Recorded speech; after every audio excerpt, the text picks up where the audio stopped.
Hey there, I'm making this to talk about regulating emotions. Consider this for entertainment and general information purposes only.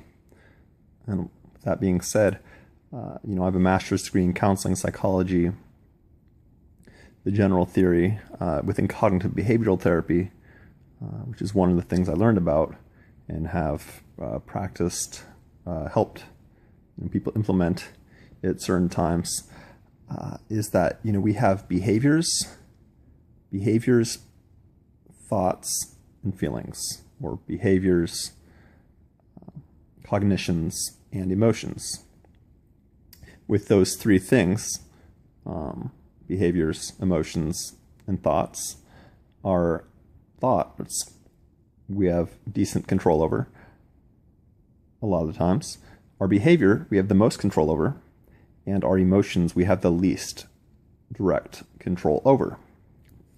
So with that being said, the strategy involved for regulating our emotions would be to, again, this is just generally speaking, would be to try and influence the things we have the most control over. So we have the most control over our behavior and thoughts, and then feelings in that order, with the least direct control over our feelings, and we have actually pretty little control over our feelings directly.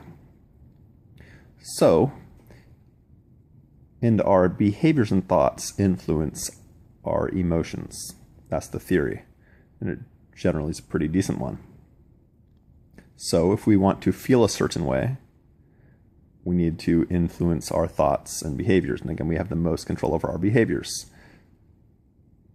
So I think a good rule of thumb is that, again, if you want to change how you feel, if you are feeling something that is undesirable and you want to make that feel neutral or desirable, then questions to ask would be, well, am I behaving decently? Am I doing the right things behaviorally?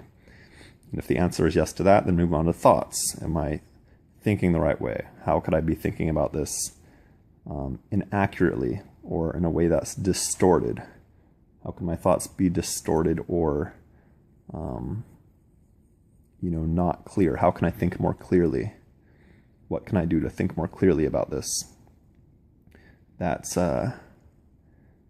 one strategy. Again, we have the most control over our behaviors. So again, if you're, asking yourself, well, am I behaving properly? You're like, well, no, I'm actually, procrastinating a bunch. I'm avoiding things a bunch. I'm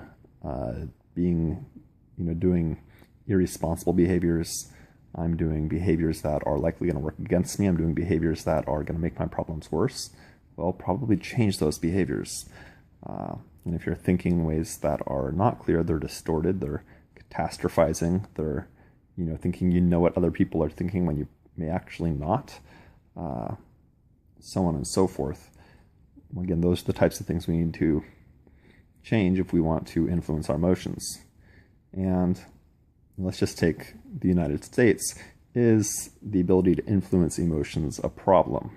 Well, if you look at the research, I haven't looked at the recent research, but something, they say and they use the clinical term depression, which I think is not necessarily the best word, but, just general malaise or sadness or stress, in how those translate into emotions. I think lots of people say they do experience significant amounts of sadness, distress, stress, so on and so forth, worry. Again, not everybody, probably most of the population is mostly well adjusted, but, let's say between 5 and, 30% of the, population in the United States has problems. Let's pick a number, 10%. That's still 30 million people who have problems and trouble feeling how they want to feel when they want to feel that way. So again, this is just for general information purposes only. There's plenty of books on how to, look up the author, Albert Ellis. He talks about how to use, use strategies like these to live a good, emotionally balanced life. There's plenty of other books. Other authors are eluding me, but I'm sure it's not hard to find if you look on a search engine on books or something and look for, how to live stress-free or reduce stress or, feel better, solve problems, so on and so forth. There's plenty of resources on it. But again, this is all theory I'm talking about here. And again, theory can be applied to our own lives. Yeah. We should behave in ways that are decent and think in ways that, ideally we should think very clearly. I think that is most ideal.